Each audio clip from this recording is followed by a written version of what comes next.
ఏం పిల్లది ఎంత మాటన్నది, ఏం కుర్రది కూత బాగున్నది. సిక్కుల పురి చెక్కిలి తనకుంది అంది, చెక్కిలిపై కెంపులు నా సొంతం అంది.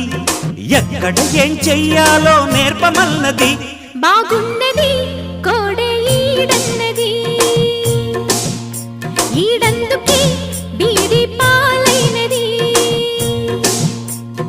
కమ్మని కల కళ్ళెదుటకు వచ్చేసింది, కొమ్మకు సత వీడేనని ఒట్టేసింది. ఎప్పుడు ఏం కావాలో అడగమన్నది. ఏం పిల్లది ఎంత మాటన్నది, బాగున్నది